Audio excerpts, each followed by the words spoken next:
Hello, everyone, and welcome back to the Level Up English podcast. Today we have a really special guest. I'm so excited to bring you this episode because I am talking with Steve Kaufmann, also known online on social media as Lingo Steve. And if you have been anywhere on the internet looking for language learning advice, then I'm sure you will have come across Steve at some point, because he's been all over the place and he's got a popular YouTube channel and other things. He also has his own website, which you can find at thelinguist.com. And I'll put a link to that in the app episode show notes as well. So you can click on that and find the website, find out more about Steve. And also he has a language learning app called LingQ, Lingq. And I've used it myself. It's really, really useful for learning languages. But the reason why Steve Kaufmann is such a prolific online content creator and he's so well known in the language learning space is, I would say, mostly because of his passion and his success in language learning. And according to Wikipedia, where I double-checked my information, he speaks around 20 languages to varying degrees. In fact, that's way too many for me to list now, but there's European languages, Asian languages, it's all over the place. Middle Eastern languages as well, I think. So he is really, really knowledgeable when it comes to the process of language learning. And in this episode today, I am going to pick his brain, which is a nice expression, meaning I'm going to learn from him and ask him questions about some recent posts he has made on YouTube. So I'll be asking about such topics as improving your vocabulary, getting beyond the Intermediate Plateau. We'll also be talking about common mistakes that language learners make, leaving your comfort zone in order to improve, and much, much more. This will just be a preview of the wealth of information you can find on Steve's YouTube channel, which is called Lingo Steve. If you type in Steve Kaufmann, I'm sure you'll also find it. So I really hope you enjoy this episode. Steve is Canadian. Well, he has a Canadian accent, I suppose. I have my own British accent. So if you do need any help at all in understanding both of us talking together in quite different accents, then you could consider becoming a member at Level Up English. So if you join Level Up English and become a member, you get access to transcripts, which are the detailed subtitles for every episode, basically. So you can read along what we're saying while we're saying it, and it highlights the word, so it's really easy to follow. And any difficult words will be highlighted a separate color as well. If that sounds interesting, go to levelupenglish.school, and right at the top on the navigation bar, there will be a members button. If you click on that, you can find out more about the membership. But for now, let's not delay any longer. Let's get into the episode and start talking to Steve Kaufmann. Hello, everyone. Welcome back to the Level Up English podcast. I am very happy today to be joined by a guest I've been wanting to talk to for quite a long time, Steve Kaufmann. So welcome to the podcast. How are you? I'm fine. Thank you, Michael, and nice to see you. Thank you very much for joining me. I'm excited today. I want to ask you some questions about posts that I've been following or videos I've been following on your YouTube channel recently. And I think these are some really good ones that people can learn, like language learners can take lessons from. But maybe first of all, I imagine many people will already know who you are because you're quite, you're all over the place online in the language learning circle. But in case anyone doesn't, can you give a quick introduction as to who you are, your background, and maybe why people might already know you? Well, they might know me from my YouTube channel, Lingo Steve, which I started about 20 years ago when together with my son, we started up our language learning platform called Link, Lingq. But other than that, I'm a 77-year-old grandpa living in Vancouver, British Columbia. For most of my career, I was in the wood business. Uh, Early on, I was briefly a diplomat for 7 years. And throughout my working career, I came across different languages, had to learn different languages. And then in the last 20 years or so, I've become particularly interested in language learning and have been learning languages. And I talk about that on my YouTube channel. Amazing. Did you say about 20 years ago you started the channel? That must Yeah, have been really, really early days of YouTube, right? very early. I had no idea what I was doing. None. I didn't know Wow, what it that's was all amazing. about. Just put the camera on and anyway, yeah, I think it's about 20 years. If it's not, it's 15, 17, something like that. Do you know if you still have those very early videos Oh, sure. there? Really? Yeah.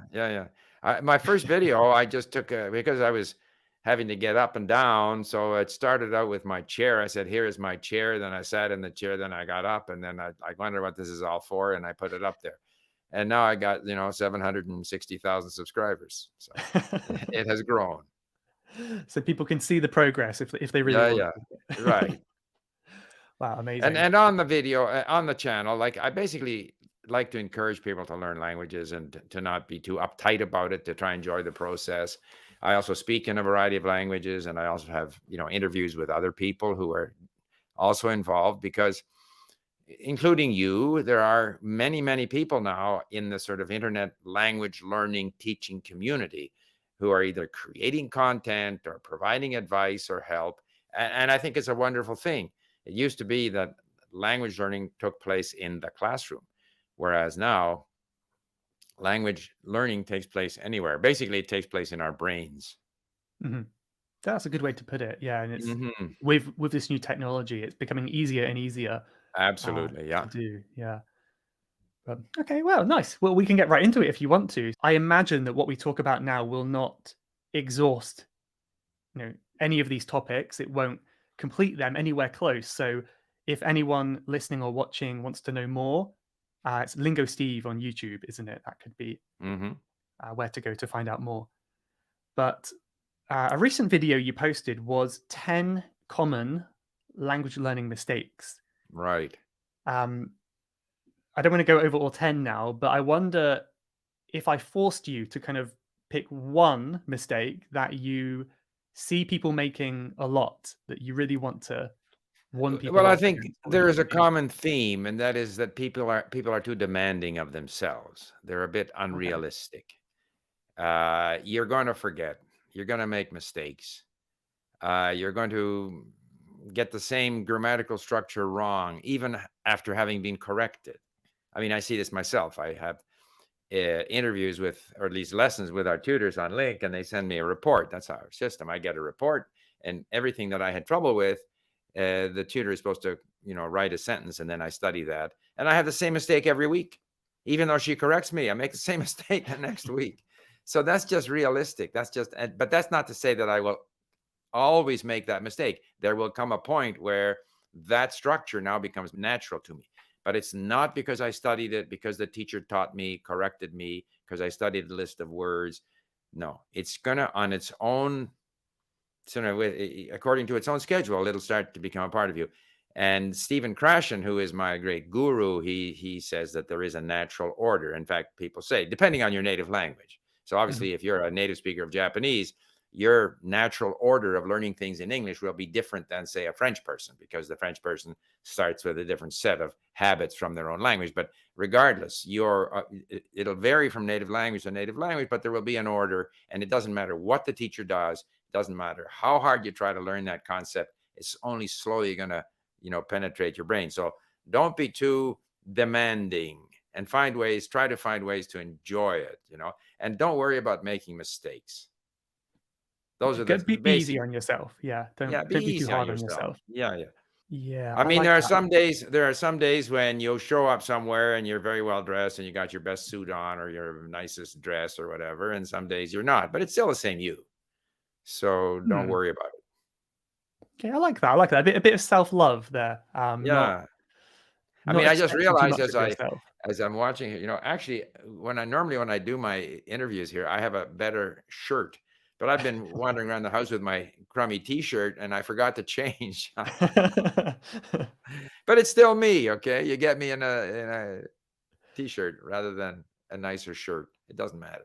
Whatever you're wearing, yeah, whatever you're wearing. I Yeah. only have like one jumper, so I'm always looking the same anyway. But Oh, okay. yeah, good. I love a great answer.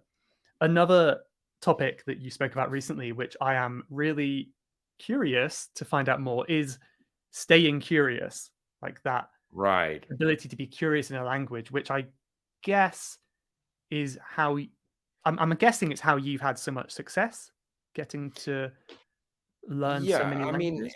curious, I think it was, Einstein that said, "I'm no more talented than other people, but I have passionate curiosity." And I Mhm. think curiosity is the beginning of all learning, whether it be Aristotle or whoever. I mean, you've got to be curious about things, and you have to be curious about how another language works, or curious about that culture or the history, or at some level, there has to be this curiosity. And if you are curious, genuinely curious, then whatever you discover about the language gives you great satisfaction. If you are learning the language because you have to, because you're told to, and you have no interest, no curiosity, it's going to be very difficult to learn. And so curiosity is key, and the curiosity grows because initially you know so very little that you have just the vaguest curiosity. And then as you get into it, you discover more and more things that are interesting in that culture or in the language. And so the curiosity grows and continues to sort of fuel your motivation. Yeah, it's like as soon as you answer one question, you're given many more questions Yeah, that keeps you looking for exactly. more. Yeah. Well, you discover depth in the culture that you didn't even know was there. And so now Mhm. you're curious about that aspect of the culture. So it keeps on growing in an I was ideal situation. sure. Yeah, yeah. I was thinking of some people that I know who claim they don't have any hobbies and that they're just not very curious people. They don't want Hmm. to really learn about things. They don't want to try new things. So I don't know how many of those kind of people will be listening to this, but what would you say to like those kind of people? Like, is there a way to be just change and be more curious? Do you think? Well, I think anyone who's listening to your podcast is curious. Yeah, I guess so. Otherwise, they wouldn't be listening. They're curious to hear what you have to say or hear whoever you are interviewing. They're curious. And I think everyone is curious about some things. You know, a British soccer fan wants to know whether his favorite team won or not. So he's curious. We're curious about different things. The object of our curiosity can be different. You might be curious about, gossip about your neighbors. Uh, that's curiosity. Why did my neighbor's husband and wife have a big fight last night? I wonder what they were arguing about. That's curiosity in a way, but not very constructive curiosity, you know. But if you're curious about how things work, if you're curious about language, if you're curious about history, if you're curious about nature, about how to improve your golf swing. I mean, all of these things are those are the things that trigger, motivation to learn. Mhm. Okay, yeah, I'm thinking. Yeah, I'm thinking about how those people would like develop that even further. So I think what you said before was it rings true to me. Like this is a random example, but let's say like 5 years ago, I wasn't very curious about insects, like bugs. Hmm. I Hmm. didn't really think about them much. But then recently, I've been going out for walks, and I saw like a butterfly yesterday, and I got down and looked really close at it. Um, I guess that's a sense of curiosity in itself. But as I was looking, I kind of found it more and more interesting while I was doing it. So I guess the more you explore that curiosity, the more it develops and grows, kind of like what you said before. Exactly. So that's making Exactly. sense in my mind in that analogy. Yeah, your curiosity grows. You get curious about. You might get curious about the plant that the butterfly is sitting on. Mhm. Plus, you also start to notice more things too. You might have gone for a walk through the woods and never noticed that butterfly. And now you notice a lot of butterflies, or you notice other insects. So your curiosity grows, you notice more things, you become more aware of things. And I think that happens in language learning as well. Yeah, lots of parallels. Yeah. Okay. Yeah. Well, I how many do I have here? Like one, three. Okay, I don't have that many actually, but I Mhm, think it's good to go to this next one because this next one is a big one too. And this is something that I struggled with for years because, as I said to you before, I am also learning Japanese, and mhm, I felt like for about 5 years or so, I was stuck on what I called the intermediate plateau. Like I just mhm, didn't feel any big improvement for many years, mhm. maybe until recently where I've got a bit better. Um, so you made a video about dealing with the language learning plateau. What advice would you have for learners there? Well, I I'll mean, give there's an two kinds of overview. plateaus. Yeah. There is the comprehension plateau, which relies on your basically your passive vocabulary, right? And there, really, you just have to fight your way through it. Listen to more and more, read more and more, build up your vocabulary. Gradually, ever so gradually, you'll understand more. But still, some of the same passages you'll still have trouble understanding. We have to remember when it comes to the sort of passive vocabulary comprehension plateau, that word frequency declines very, very quickly. So you very quickly learn the first 1,000 words. You're very impressed. Look what I've been able to do. And now the frequency with which words show up is just continuing to, become less and less and Yeah. less until you're chasing. And yet those remaining words are so important because they're key to the meaning of whatever it is you're trying to understand. So that you're chasing, and it's not quite a needle in the haystack, but it's hard. You just have to keep going. And it's this rapid declining frequency that makes it more and more difficult to grow your vocabulary, because these words aren't repeating very often, and so you keep on coming across them and you still don't know what they mean. If you're on link, of course, you can see if it's a yellow word, you've actually seen the word before. Otherwise, you still don't know what it means, but you know that you have seen it before. You just have to keep going. And the only advice there is to find things of interest. So you're focusing on the subject matter. You find the subject matter interesting. You're reading things of interest. You're listening to things of interest. You're not too concerned about how quickly you're expanding your vocabulary, but you're confident that you are expanding your vocabulary. You Mhm. are becoming more familiar with the language. You don't necessarily notice it. However, again, if I'm on link, if I bring in a new article, I can see there are fewer and fewer blue words, which on link are words that I don't know. So just looking at the color of the page, I know that I am slowly getting better and better. So that's with the comprehension side of things. With the speaking ability, it's been my experience that you really have to speak a lot to be able to speak well. And if you're speaking once or twice a week with a tutor or with a language exchange partner, chances are you're going to be treading water. So you can continue to develop your listening ability, your reading ability, your vocabulary, your passive skills in the language. But when you want to be really comfortable speaking, you actually have to speak a lot. And so that would mean, maybe 4 or 5 times a week, you go out with a bunch of Japanese people and you're speaking Japanese all the time. And the Japanese is flying at you from, there are 3 or 4 people, they're all speaking Japanese, and you jump in and say a few things and they say a few things, and you go home and you're totally exhausted.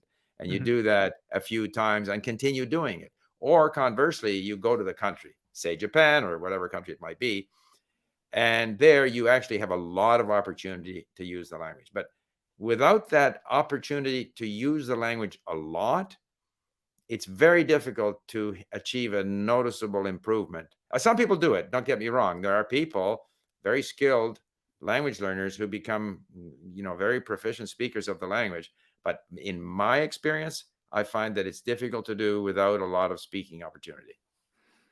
That's a big wake up call for me, I think. Maybe just to give this definition for people because I think that term treading water might be new for some Okay. listeners. It's like staying afloat in the water, isn't it? Like not Right. necessarily progressing, but not sinking. Is that what you You're mean by that? moving, you're moving your hands, you're moving your feet, but you aren't going anywhere. You're just staying afloat. Okay. Staying afloat, yeah, treading Yeah. water. Now, that's a bit harsh. I think we can do better than that. But I always like to have realistic expectations. And people who get sort of upset with themselves for things they forget, or because, and occasionally we can have an encounter, say in Japanese, you're with some people and you actually do quite well. Mhm. And the next time you get together with Japanese people, you don't do so well. And then you're discouraged. So you have to be realistic. If you have, you're using Japanese all the time, you may have your ups and downs, but you will be progressing much more quickly. If you're using it every now and again, sometimes better than other times, you kind of have the impression that you're not getting any better. But you may, in fact, be getting better. Hmm. That yeah, like I said, it's a big wake up call for me because my main focus right now is my Chinese and my Mandarin. Hmm. I'm really Hmm. working hard on that. But Right. I'm not so confident with speaking, so I'm having 2 sessions a week and only 30 minutes because I think 1 hour is a This bit is in much. China, in Mandarin, you mean? Yeah, yeah, Yeah. yeah, yeah. So maybe I should up that to more like Oh, more days. yeah. When I was once planning to go to Romania, which is, of course, much easier to learn than Chinese because the vocabulary is very similar to Italian. But I think I had 3 times a week, 3 hours a week. 3 And then hours. when I Okay. got to Romania, I could speak. So you really have to ramp up the speaking. Once you've got a level of vocabulary, and if you have very poor comprehension, a very limited vocabulary, then having online language exchange is kind of useless because you can't Mhm, say much. mhm. My name is, what's the weather like where you are? Okay, end of conversation, right? But if you're in a position where you have enough vocabulary to have an adult conversation, then you should, increase the frequency of your exchanges, speaking to people. Definitely, in my opinion. Okay, that's interesting. Um, that's something I have to look into then. But yeah, I think the hesitancy is as you said, dealing with the ups and downs because you're going to have difficult days and good Hmm. days and bad days, and it's I guess you have to kind of dive in head first and accept that it's going to be a challenge. Um, Right. that's part of the journey, isn't it? Yeah. The other one, which is another huge one for me, is leaving the comfort zone. That was a video Hmm. you posted not long ago.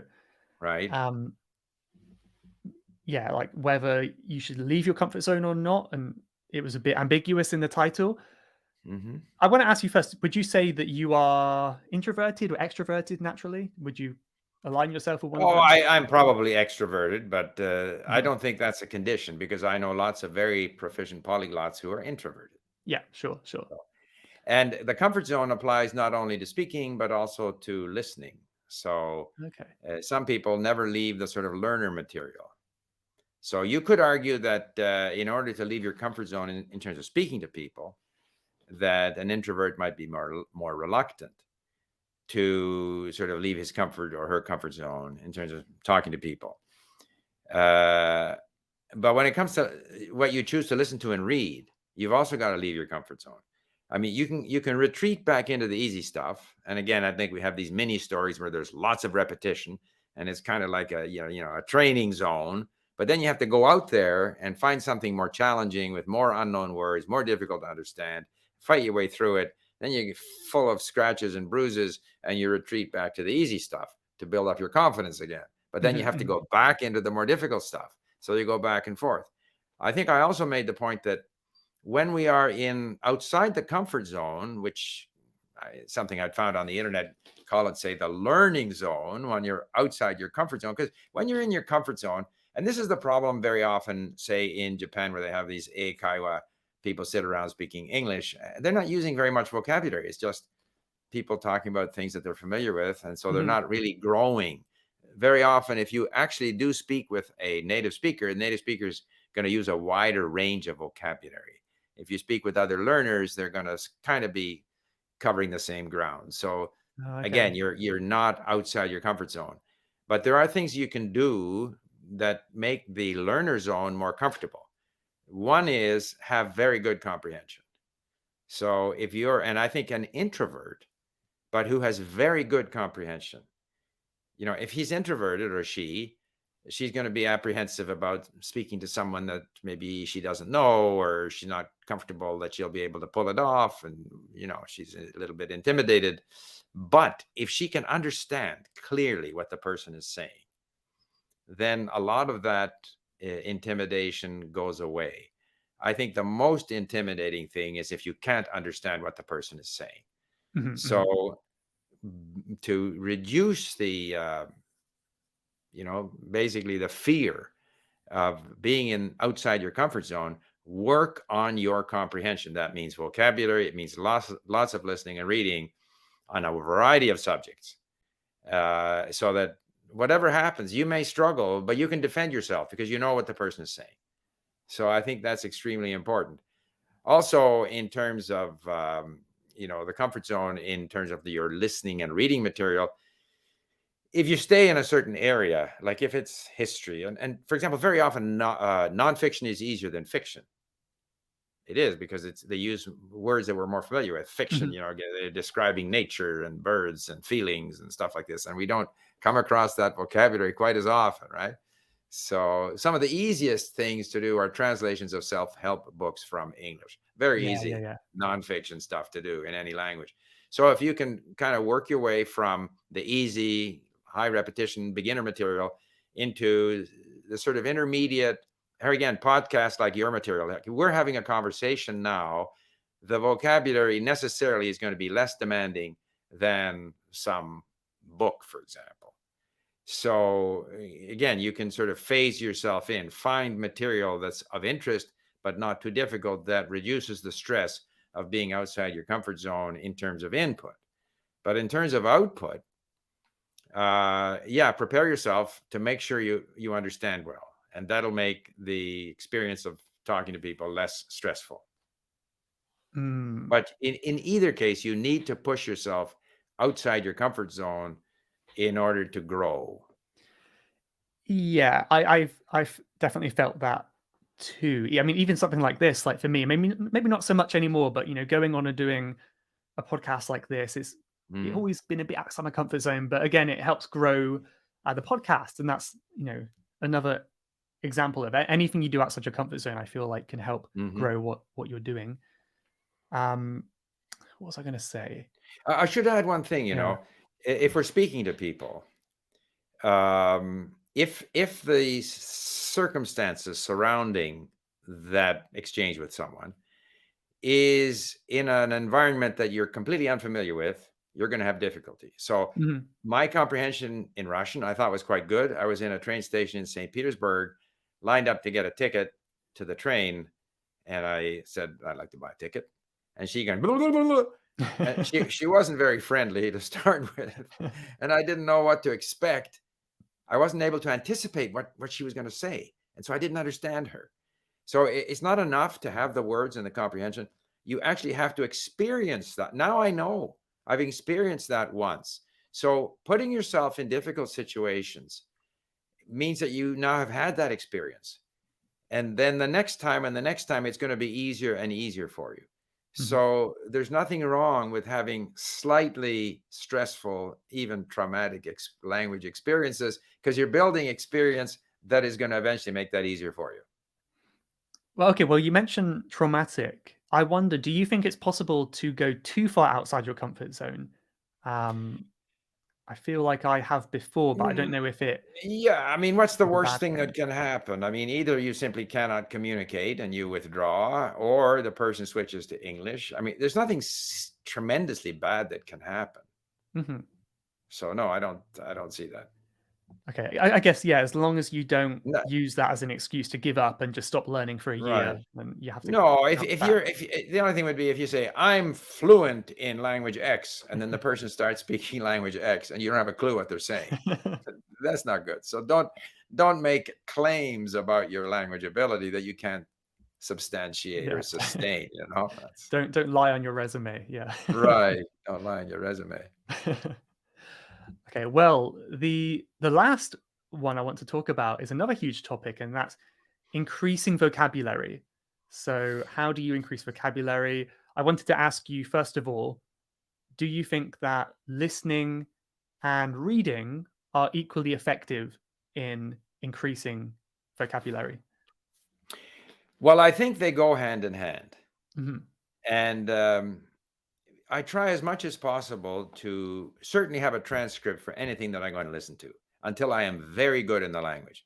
Because I find it frustrating if I'm listening to something and I understand 60%, and then the other 40% I don't understand. So I always want a transcript. I want the transcript online so that I can look words up in a online dictionary. In fact, I only study that kind of material on Link. I import it. I can import YouTube videos, newspaper. I can import anything into Link, and then I look up words, and then all of our functionality kicks in. So I do both. But the role of listening and reading are different. To me, reading is the primary place where you increase your vocabulary. Because words that fly past me, that I hear, if I don't know what they mean, a kind of vague sense of the sound, I'm not getting anywhere. Whereas if I can see the word, look it up, I put it in my database, I may review it, I feel that and I think reading, even in our own language, we pick up more vocabulary reading than any other way. And we Hmm. pick up lots of vocabulary reading. First of all, there's so many words that are somewhat related to other words. And then there's context that helps you. And so reading, to me, is the ultimate place to increase vocabulary. The listening can help because you hear it after having read it or before having read it. It also, if you listen first, it gives you momentum for your reading because you've now heard it. So you've got a bit of the rhythm, and that helps you in the reading because sometimes it's difficult to read a foreign language. And also, I find the listening prepares you for speaking because you've now heard this stuff, and because speaking is kind of the reverse of listening, right? So I Yeah. find that I often say that listening is the preparation for speaking, and it gives you momentum and reinforcement for the vocabulary acquisition via reading. But reading is the main vocabulary acquisition activity, and people don't read enough. Hmm. And I often hear people say, like, oh, we Chinese, we can all read well, but we don't speak well. And then I'll say, oh, have you read a novel in English? No. Well, then what have you read? You've read a few short articles in English. That's nothing. I always consider that, like when I read my first novel in Chinese, that was a major milestone. You've got Hmm. to read a novel. You've got to read a lot, a lot. I'm talking millions of words. And we have statistics. I can tell on Link how many words I've read in Russian or Czech or Oh, Korean. really? Yeah. Oh. So and it's any language that I'm halfway decent in. I've read over a million Wow, words. that's so cool to see. Okay, I'll have to check that out. Yeah. We track your hours of listening, your number of words and also the number of words I have looked up that I still don't know. Hmm. Hmm.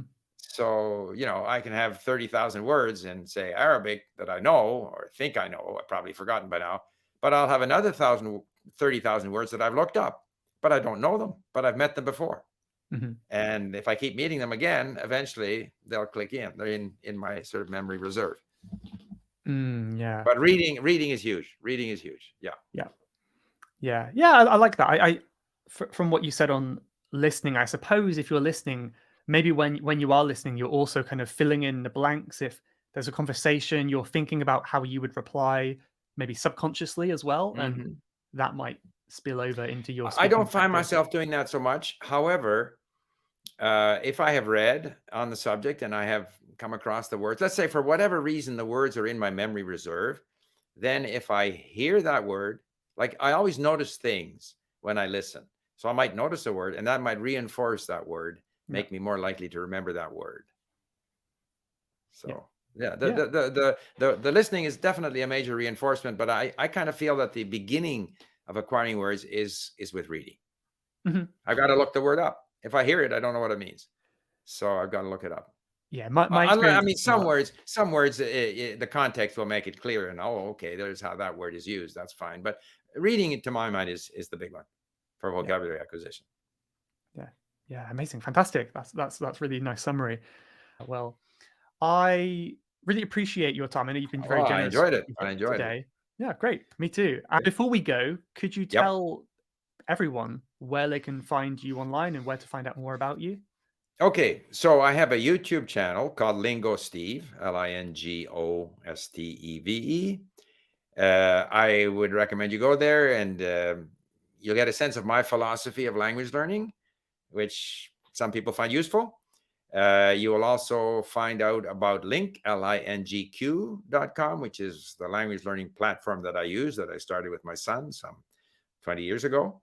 And I think those would be the two main points where we can connect up again. Okay, perfect. And I will link them in the show notes so people can find them easily. Yeah, thank you so much for your time. Okay, Really enjoyed Michael, the chat. thank you. I enjoyed it. All right. Thank you. You have been listening to the Level Up English podcast. If you would like to leave a question to be answered on a future episode, then please go to levelupenglish.school/podcast. That's levelupenglish.school/podcast. And I'll answer your question on a future episode. Thanks for listening.